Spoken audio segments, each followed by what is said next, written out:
Hello, Federico. How you doing? Very well, thank you. Thank you very much for your time today. Oh, my pleasure. I know you're running LuMi Dining and LuMi Bar, but can I just ask you maybe a little bit about you? Yeah.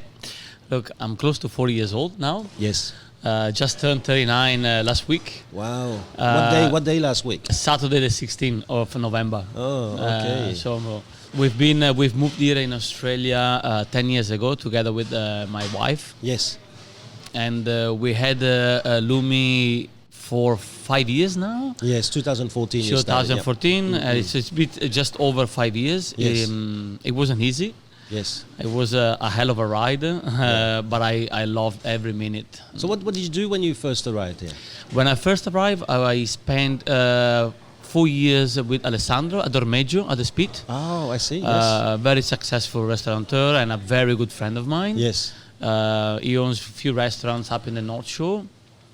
And I was the head chef at Ormeggio for 4 years. And he owns the other one around Northbridge as well. I've been to both of them. He just sold Via Alta and Sottosopra now. Oh, I see. But he still owns Ormeggio and the Chiosco. Okay. And he's into another big project next year.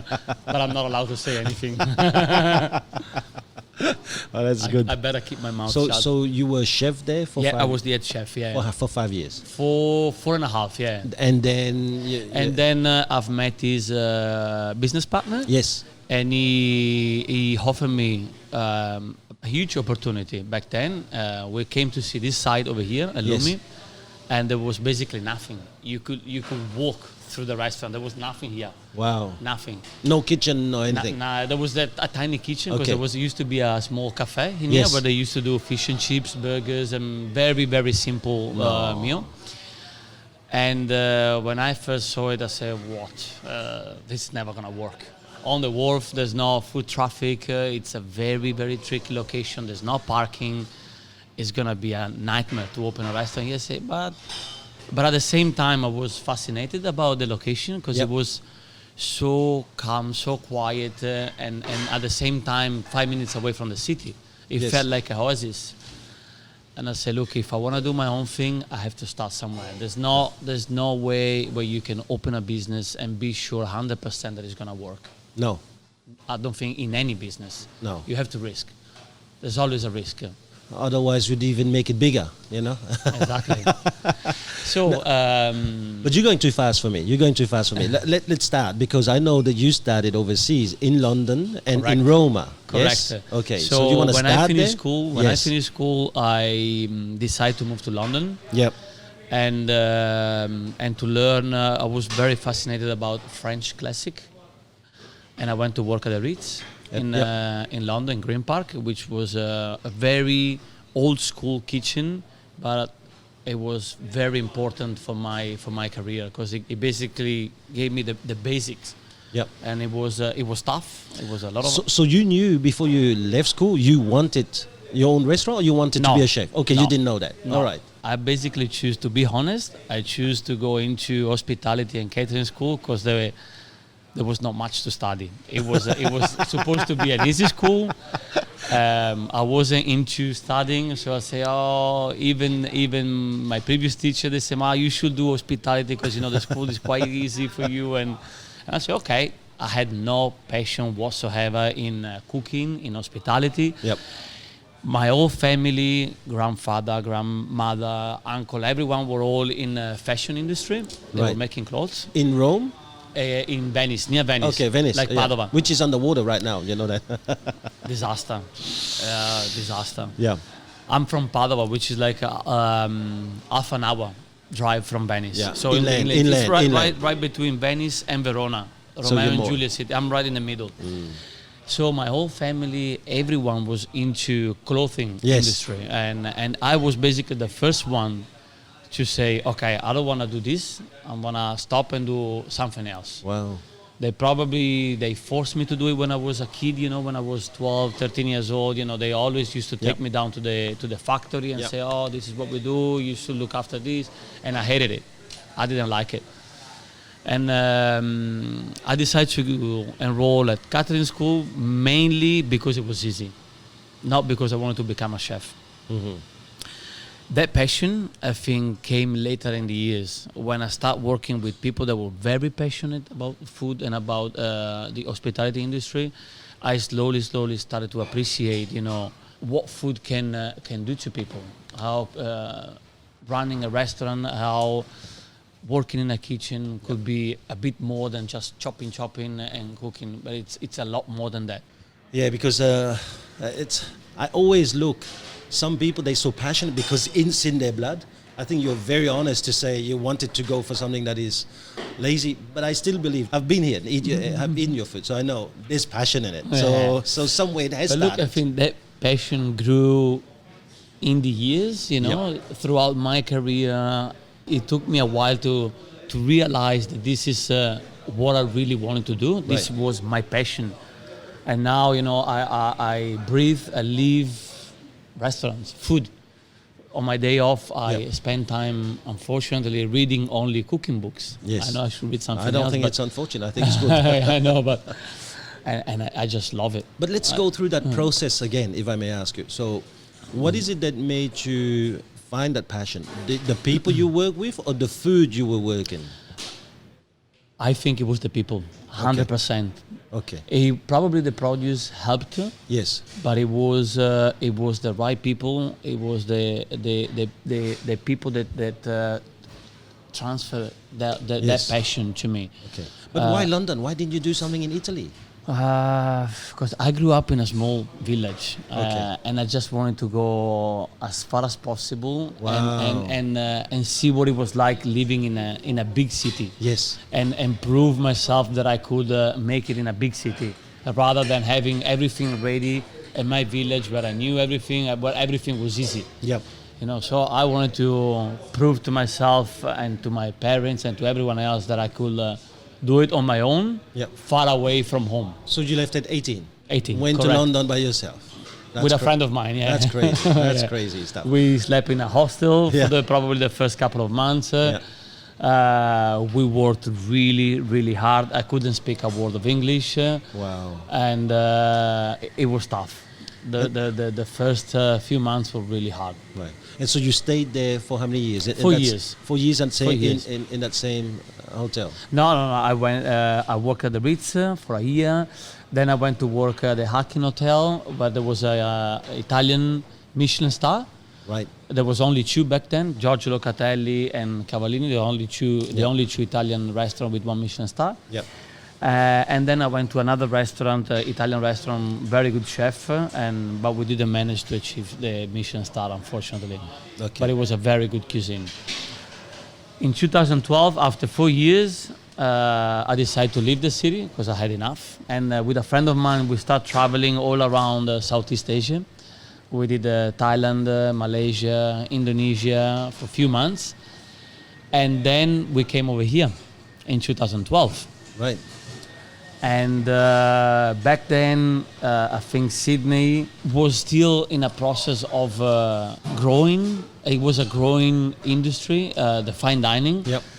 And I wasn't very sure if I wanted to spend a lot of time here and move here and embrace my career in Sydney. So I only spent a couple of years here. And that's where I've met Alessandro from Ormeggio, that he was working at the Park Hyatt back then. So I spent some time with him. But I still wasn't sure that this was the right place for my career. So I decided to move back to Italy. And that was in 2014. 14. You opened this. Sorry, 2004. 2004. Sorry, yes. what am I saying? So in 2002 you came I moved here. Yes. 2004 I moved You back went to Italy. I see. And that's where I met Single? my wife. Oh no, so you I were still met my single wife. when you went home. Okay. I met my wife, and together we decided, okay, I want to work in a 3 Michelin star restaurant. I want to work with the best, and that's where I decided to work with Heinz Beck. Yes, who's a big mentor of yours, right? Yes, I spent 3 years with Heinz Beck. He's the only 3 Michelin star in Rome, and one of the 6 Michelin star in Italy, and that was an eye opener. Right. I had that kind of training in London at the Ritz, which was very strict. It was very Discipline. very, it was like an army. Yeah. But a 3 Michelin star is something different, and it was an eye-opener. I've met a lot of very professional chefs in the kitchen, a kitchen with a very strong structure. It was like a military camp. Yes. Still very old school, very tough, long hours, but I loved it. Okay. It gave me the backbone, it really made me a strong chef. Right. In all different aspects. Right. For a guy like me who hasn't got a clue, so what would you say to me to look at to see the difference between a good restaurant and a 3-star Michelin? What are 2 or 3 things that someone sees straight away? The difference is in the details. The details, right. The details, in every single details, from the food preparation to the presentation to the service, the front of house team, the location, the catering, the crockeries, the selection of raw materials, of the produce. It's in every single details. You didn't have that in those first 2 restaurants in London? Yes, Yeah. because those restaurants, they were amazing. The Ritz is one of the leaders in luxury hotels, but this was something else. Right. It was another level. Okay. It was incredible. And so what? Why didn't you want then to stay and go, I want my own 3 Michelin, huh? Look, the situation in Italy after the GFC. Yes, 2008. 2008, and as you probably know, we had a prime minister back then that I wasn't very happy with. The whole system, it wasn't only the prime minister, but it was the whole system, politically, economically, that I wasn't very happy with. Right. And I'd say I don't want to open and run my business and have a family, have my kids to grow up in a system like this. Okay. I don't want it. There was a lot of corruption, and there still is, unfortunately, a lot of corruption. The bureaucracy is very complicated. There's a lot of different layers which I don't like. Okay. So together with my wife, we decided, look, back then we had 2 options. A very good friend of mine moved to France, and she was in charge of l'atelier à Jouer Robuchon. And I had Alessandro, my very good friend of mine, that was opening Ormeggio back then. So I just came back of Japan. I had an experience in Japan, and I just came back, and I had these 2 opportunities. And I said to my wife, look, we can either move to France, but we'll still be in Europe, or we can either go very far away and move to Sydney and open the restaurant with Alessandro. And we thought about it. We were thinking a lot about it, and we decided to move here because it was far away from Europe. Yeah. I already had another experience here in Australia, and I loved it. I loved the lifestyle, and I knew that the restaurant scene was changing, was growing, was getting a very good standards. Right. So we decided to move here. Okay. You said a bit earlier you had an experience in Japan. Yes. What was that? What is it? It's something that you do every year. You go to some. No. Okay. So after I left La Pergola, there was a guy, one of the sous chefs, that went to work in Japan and had an experience in Japan. And he told me, look, after I left the La Pergola restaurant, I really wanted to do an experience in Spain, because back then Spain, with Mugaritz, El Bulli, it was probably the mecca of restaurants, of all the chefs. Everyone wanted to go to Spain. What isn't it? The molecular gastronomy. Yes, gastronomy he was doing, right? Before René and Noma and all the Scandinavia started, there was all the focus on restaurant was basically on Ferran Adrià, Mugaritz, Basque Country. It was incredible. But this guy, he told me, you know what? If you want to see something completely different and it's gonna be an eye opener for you, you should go to Japan and work with this guy, because it's something completely different, something that you've never seen in your life. Is completely different techniques, different skills, different produce, different way of running a kitchen, completely different discipline in the kitchen, different culture. You should go and spend some time in Japan. Where? And I say, okay, just organize everything for me, please. Okay. I want to go. So, and he basically organized everything. And I went to work at Ryugin. Ryugin back then was one of the leaders in Kaiseki cuisine. It was number 20 on the top 50 San Pellegrino. It had 3 Michelin stars.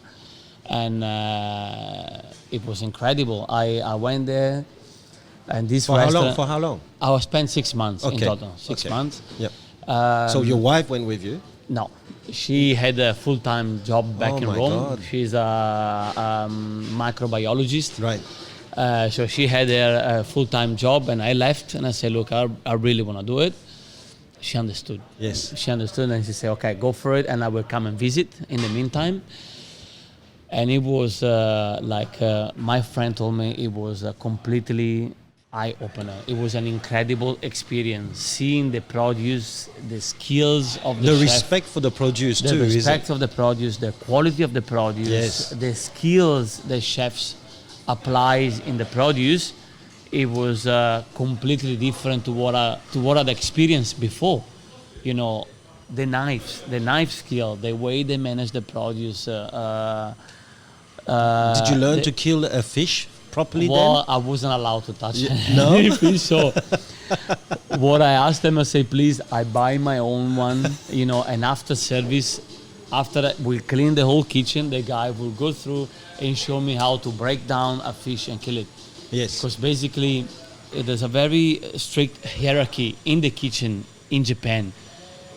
It takes years and years and years before you get to touch very expensive protein like Wagyu or seafood and stuff. So tuna, yeah. there's a very strict process.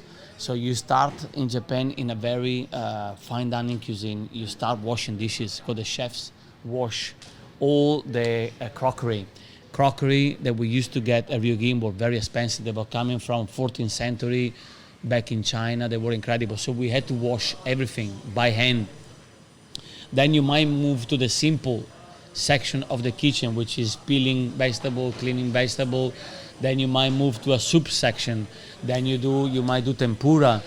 Then if you're good enough, you switch to hibachi, so the grill. So you start grilling eel, protein like duck, A5.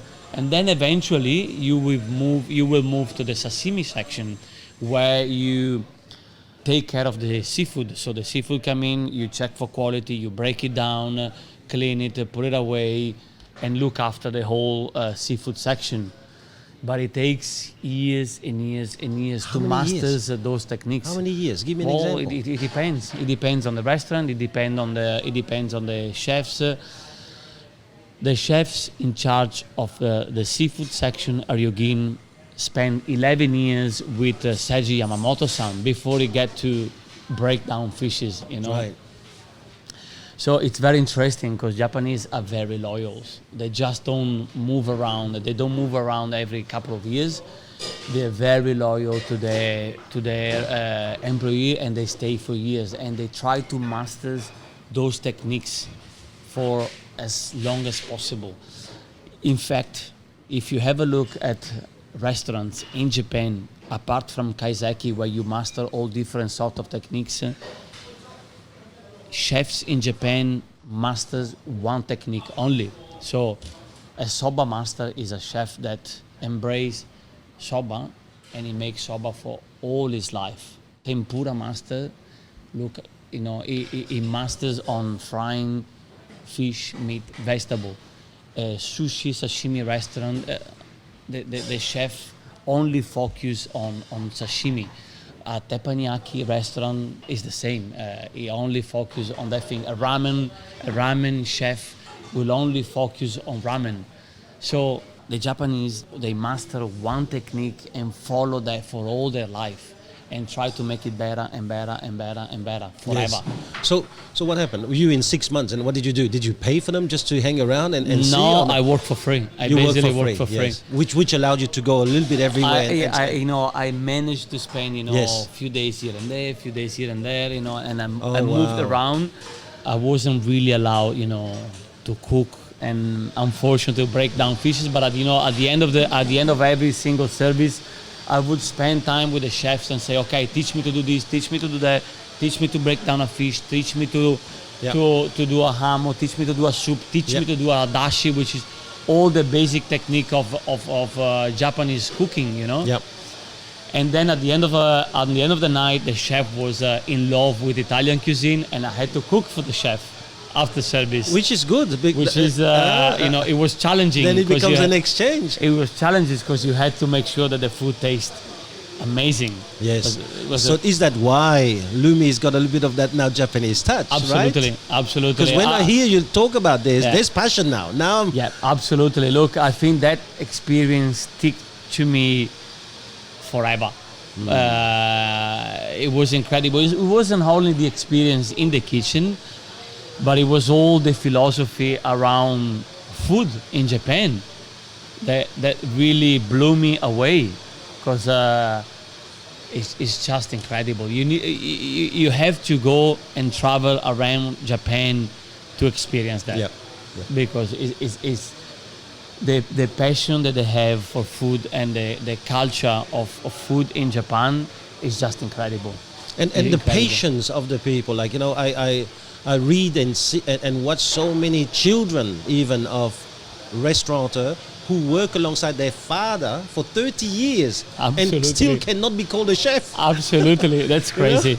And that's a bit too extreme, but I totally understand, so it's part of their culture. Okay. So has it affected a little bit your psyche? I mean, here you are a bit of entrepreneur.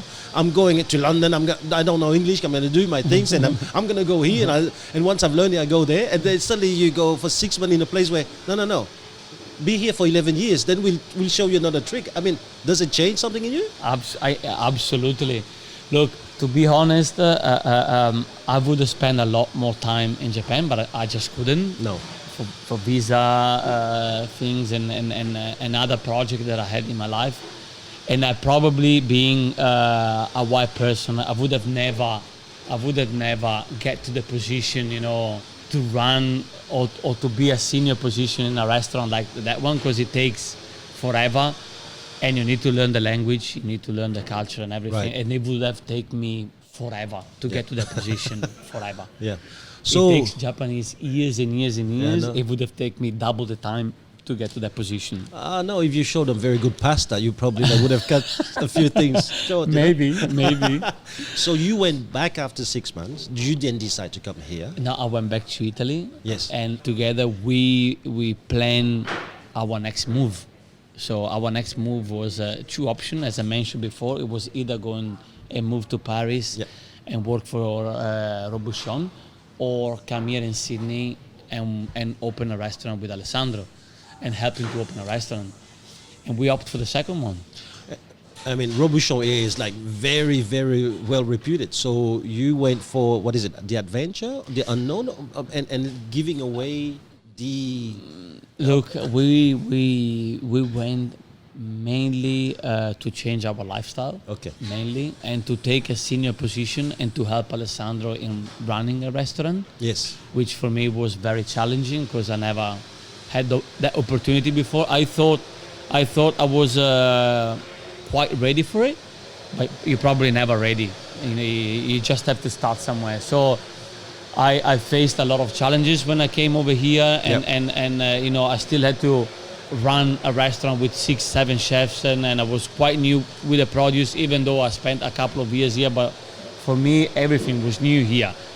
And Alessandro, he put a lot of trust on me. And when I got here, Alessandro had an heart attack, unfortunately. So it wasn't very fit and healthy to stay in the kitchen and run the kitchen. So I basically found myself alone. I said, okay, now, I don't have the support of Alessandro in saying, you gotta do this, you gotta call a supplier, you gotta make sure that the staff is happy, you gotta make sure that you're ready for service. And it was very full on. It was challenging. And he put a lot of pressure on me, and I grew a lot. Because I say, okay, I gotta do this on my own. Yep. I know that Alessandro will be back. This is Alessandro restaurant.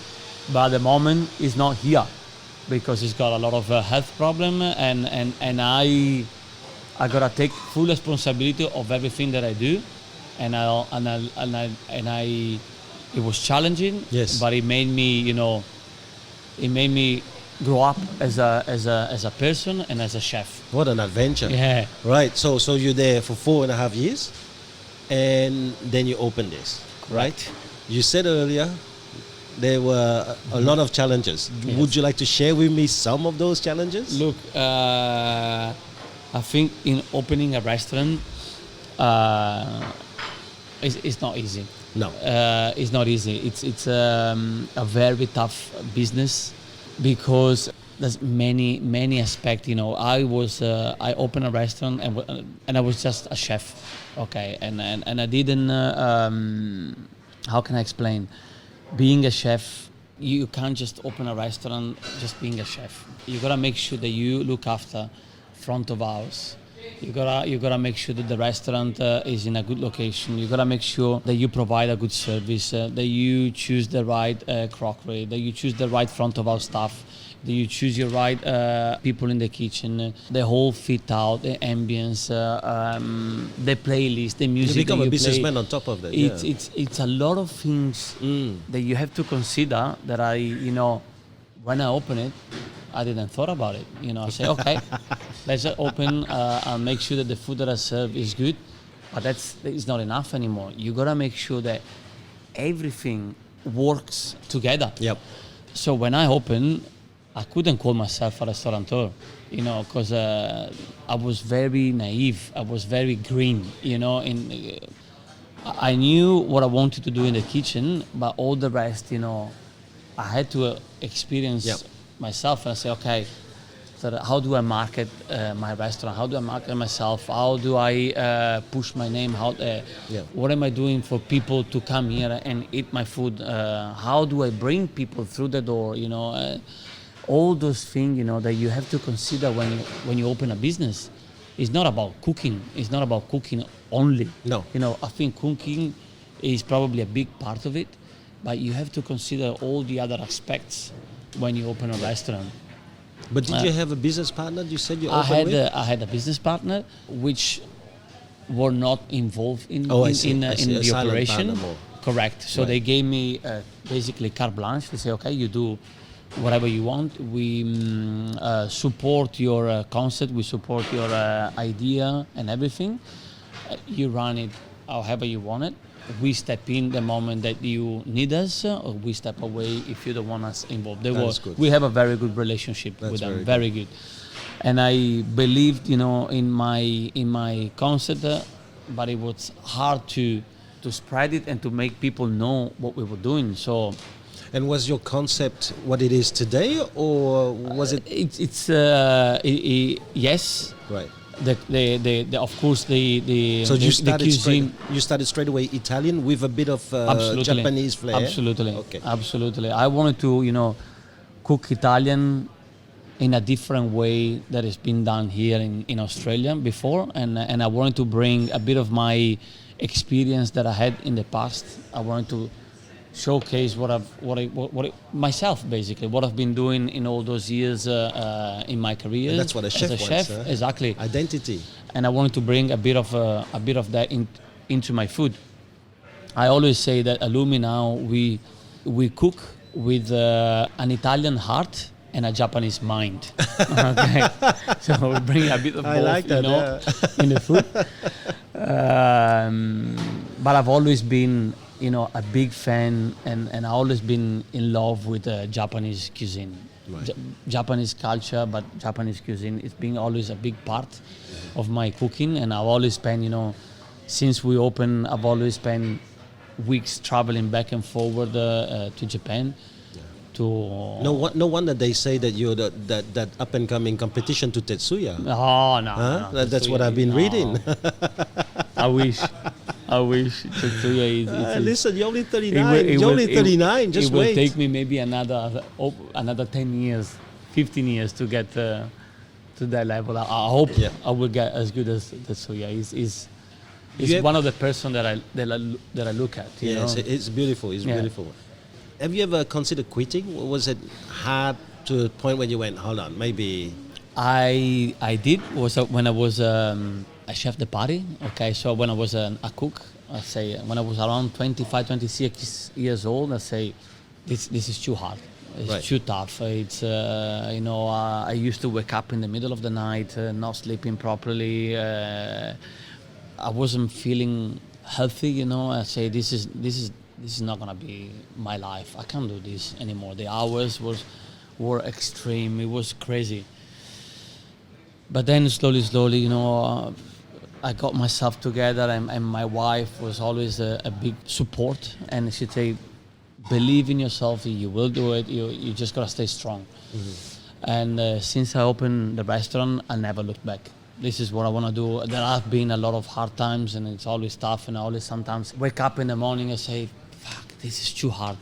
This is too hard. Why am I doing this? It's because the economical return is not great in fine dining, but this is my passion, and it's just those few minutes that I say, oh, this is tough. And then I get here, I get into the restaurant, and I say, no, this is my passion. This is what I love to do.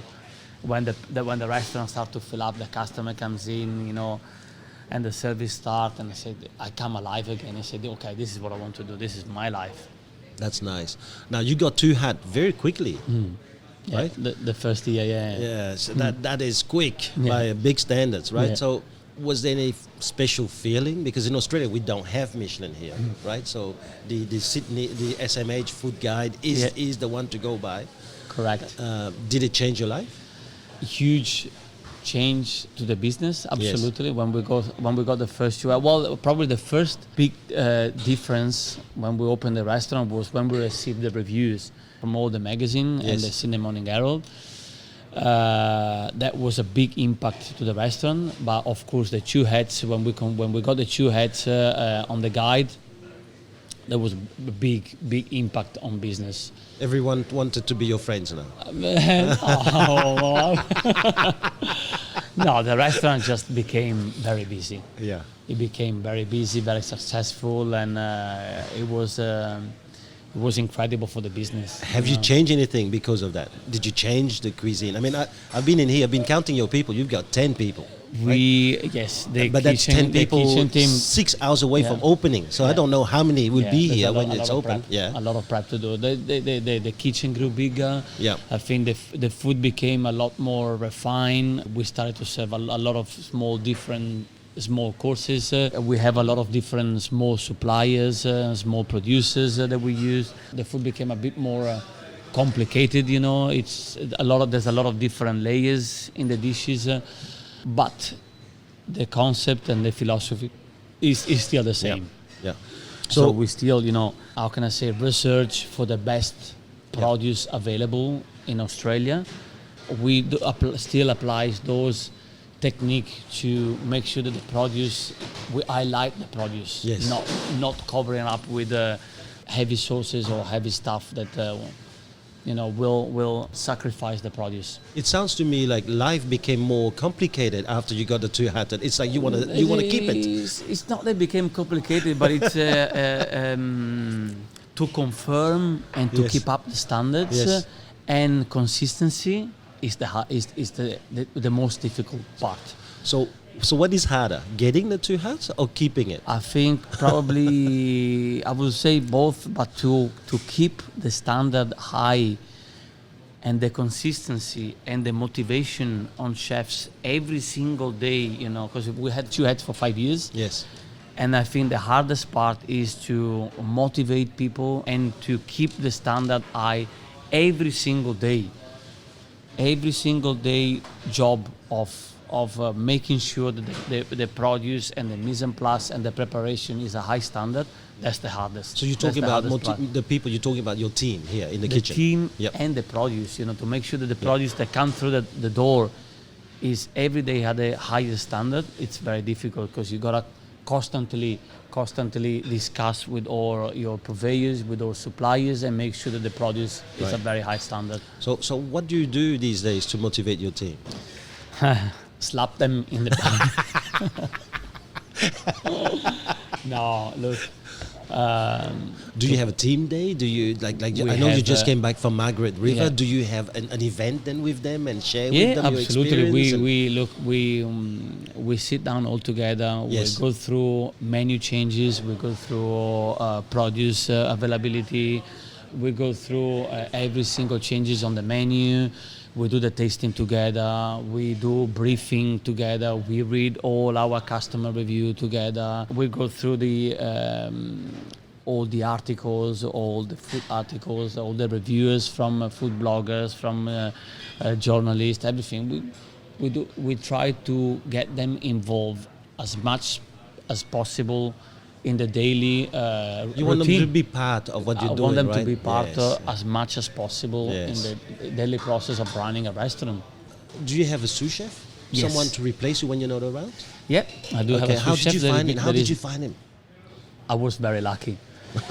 Very lucky. People who work hard always say that. You know that. We basically had a friends in common, and this guy was based in Singapore, and he was planning to move to Australia, and he put me in contact, and he's been my sous chef since day one.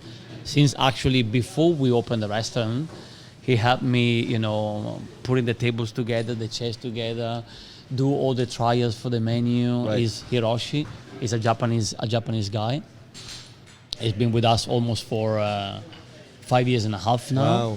He trained in Italy, in Spain, and France, so he's got that Western cuisine training as a background, but he's Japanese. Right. And we have at the moment, we have 3 Japanese in the kitchen. Our kitchen is very multi-ethnic. We have a couple of Italians, few Japanese, couple of Taiwanese. I noticed they all Peruvian, work hard. They all work Scottish. hard. No music. Well, there's no music because of this, because of the podcast, Oh, but there is will be it? music later on to keep them happy and motivated. Yeah. And so, in the kitchen now, what is your role? Like one night, if I come over here and you're around, and you were around one of those dinners, what is your role? I usually look in the kitchen during service. I usually run the pass, so I basically call the dockets and run the whole operation. Do you ever say, I don't like the look of this, get it back? Of course, yeah, Okay. Absolutely. So you're really the final judge of every plate of before the it goes? dishes. Not all of them, because I can't. We serve an average of 600 dishes every night here. 600 Yeah. dishes. Right. So I can't check every single one of them. There are other people like my sous chef that is in charge of the last check before we're sending out. I'm usually in charge of plating up and sending pasta and main courses. Whereas my sous chef is in charge of the larder section and the pastry. So he keeps an eye of all the guy that plates up that food and sends it. Yeah. And I usually, I'm behind the pass running the service, and then towards the end of the service, I might go out on the floor and say hello to a couple of customers, to the regulars or other people that want to have a chat. Yeah. But I'm always here. I usually open the door with the guys, and I close the doors with the guys. Wow. Listen, after almost 20 years of cooking, how do you keep yourself that passionate and always on the go? If you have a passion for something, it will never die. No matter how old you are, it will just evolve. A passion will evolve into something different, to a different style, but it will never die. So in your spare time, I guess it's only cooking books and cooking. And just traveling is for built- cook and absolutely. food.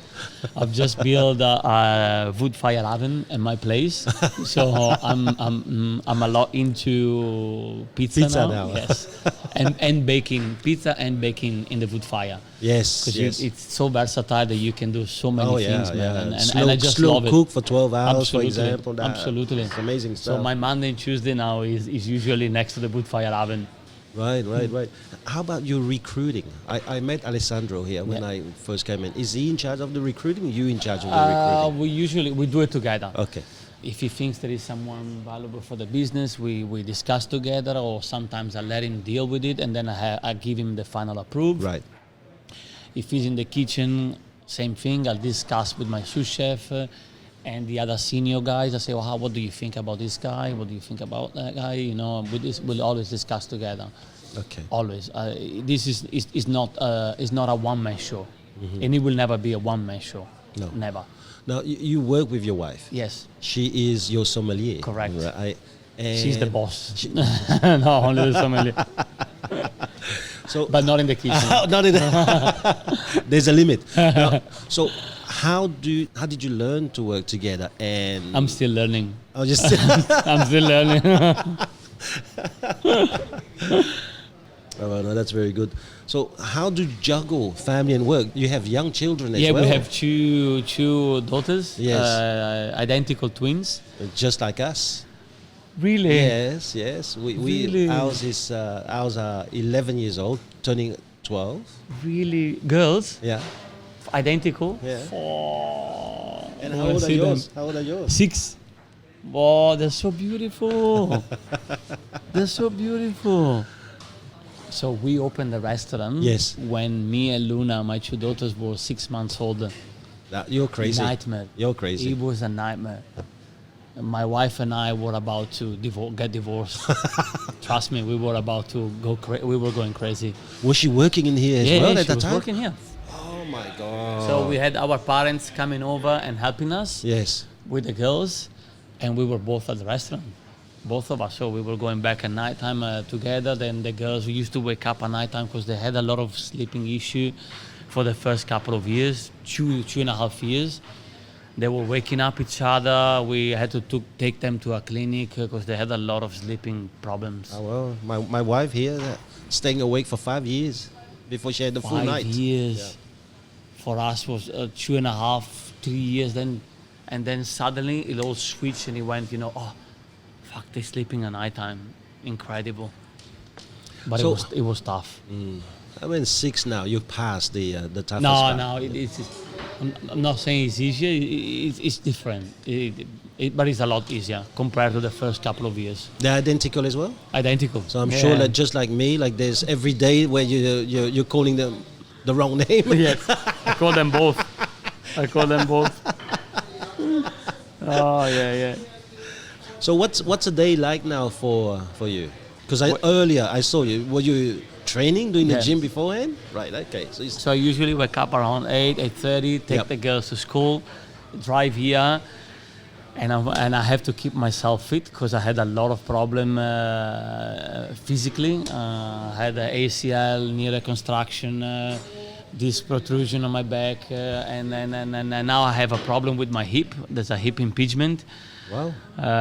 And so I have to keep myself fit, otherwise I can't stand for those so many hours in the kitchen. Yes.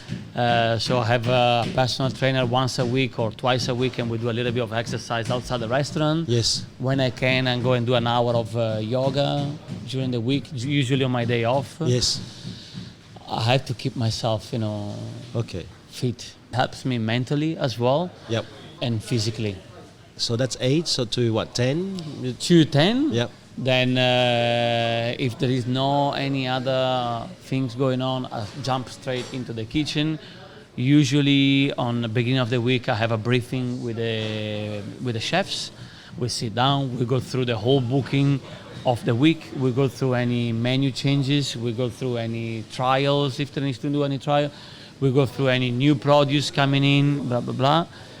And then jump into the kitchen, help them here and there if there is any section that needs any help. Yes. Then go through another briefing with the front of house when they arrive.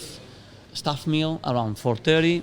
Then we do a briefing before service. Service starts at 6 o'clock.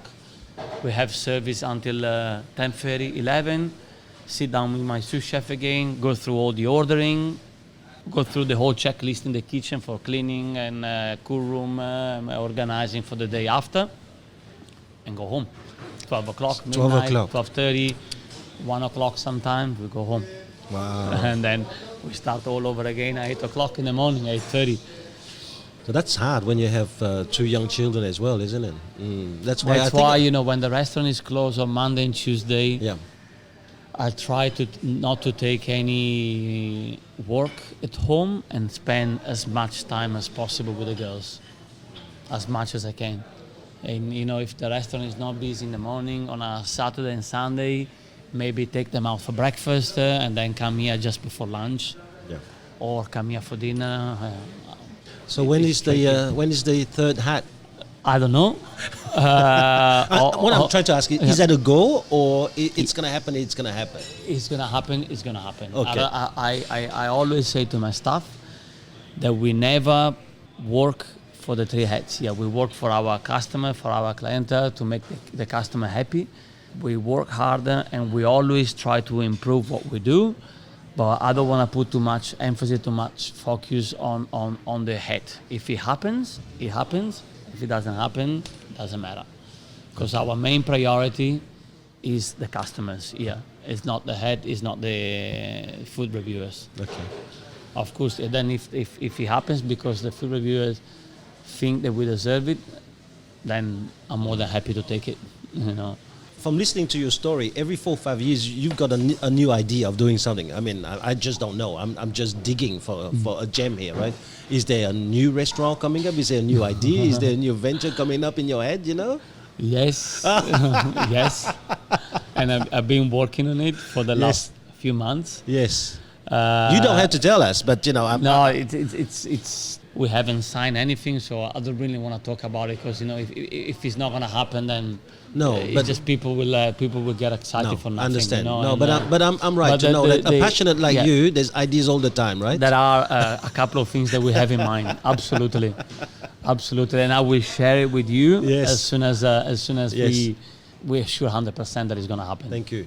I don't know how to say this, Federico. I'm inspired. It's in less than 1 hour, and I think that. Thank you.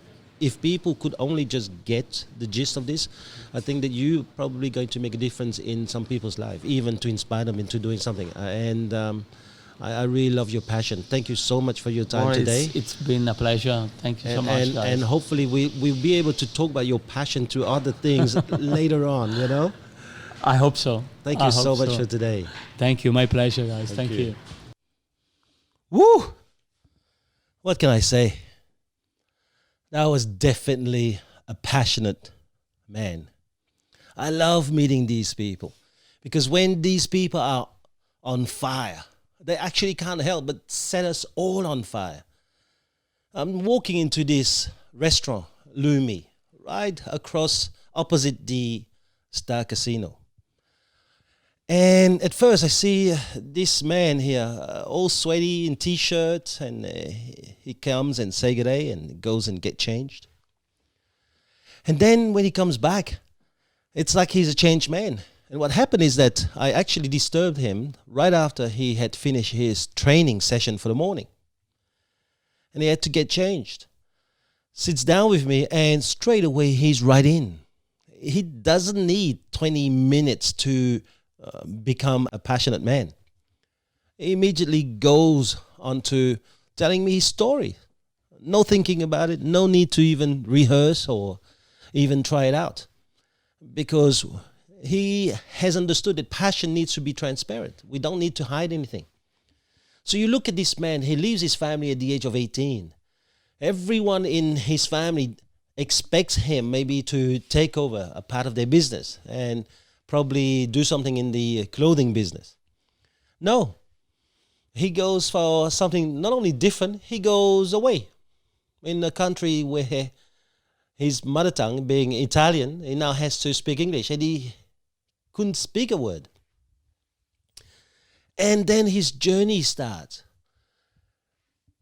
To me, the most interesting began when he started talking about his 6 months trip in Japan. That was just 6 months.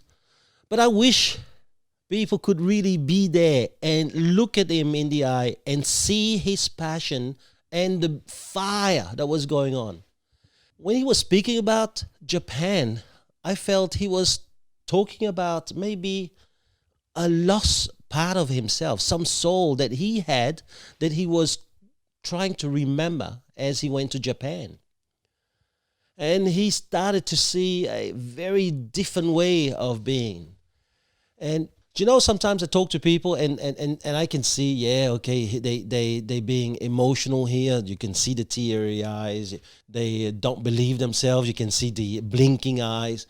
Well, when I spoke to Federico about Japan, I thought he was Japanese for a while. And this is the most amazing thing for me. When I do these podcasts, I want to explore people. I want to have a look at what is it that they have in them that makes them tick that way. And this person here, Federico, the minute Japan came out of him, he had gratitude all over him. He was thankful for every experience he had. He was thankful for every single bit of gift he received from them. And I have to remind people, this guy went to Japan and worked over there for 6 months for free. He was thankful for the gift. He wasn't asking. And I thought to myself while I was asking him these questions, how often do we in today's society do things and only to expect things in return? How often do you have someone going into your organization and saying, listen, I'll work for you for free. All I want is the experience, the journey. When I listen to him speaking about his cuisine and what he's now want to do, which is that blend between the Japanese flair and the Italian. He didn't want to do just the Japanese cuisine. He wants to do the Japanese cuisine, but with a twist. Now I understand why the Gambero Rosso has claimed him for 2019 as the best Italian in the world, not just in Australia, in the world. And I do take that review very seriously. I mean, they've been around since 1986. They have, I think, 23 editions where they've been quoting restaurants around the world for the last 33 years. And there's no coincidence, there's no accident that Federico and Michela have created a restaurant that went to hat from their first year. And this restaurant is only 5 years old. To me, it's just something phenomenal. So I'm sure when I sit back one day and really try to think of all of these passionate people, because as you know by now, what I'm starting is what I call a passion club. I want to start a passionate club or passion club, one of the two. A group of people who actually don't go through life maybe necessarily with the best weapon, best equipped for things. I mean, have a look at this guy. He came out of school not knowing what to do. All he wanted, Federico, was a job where you didn't have to study too much. And yet a fire got ignited within him. I know he hasn't given himself too much of a credit. I mean, he's a very humble dude. I mean, you ever meet the guy, you talk to him, he's so humble. But I truly believe that a fire might get ignited, but you still have to keep it alive. You still have to feed it. And you don't just feed a fire because you're talking about it. It takes effort. It takes a lot of wood to keep it ignited for well over 20 odd years, 21 years. And so I have to say, when you get to meet Federico Zanellato, you will probably feel ignited by his passion. And another thing that I was quite inspired is to see how his kitchen, there were 10 people walking around and working around us, but there was some kind of harmony. And to me, when I look at a business and seeing how a person like him can create harmony around the business, whether it is food, whether it is about selling houses or IT or selling wine, I know that has a lot to do with the leader, because the leader creates the environment where people can flourish and become the best they can be, not the environment. And so today I have to say to you that my greatest joy was having met Federico. He has shown me that whether it is through a kitchen across the Star Casino or through a small business somewhere else, that a passion is your responsibility and you can create whatever you want as long as you take upon you the job to keep that fire going. And for those of us who really want to experience LuMi dining, Look it up. It's LuMi, LUMI, dining, DINING.com. Go onto their website. You have to go and try their food. It's just crazy. Thank you so much, Federico, for this again. I think that one of my biggest quests in life is to go out there searching for crazy people doing crazy things. And I have to say, you're definitely a crazy dude doing a lot of crazy stuff. Thank you so much again.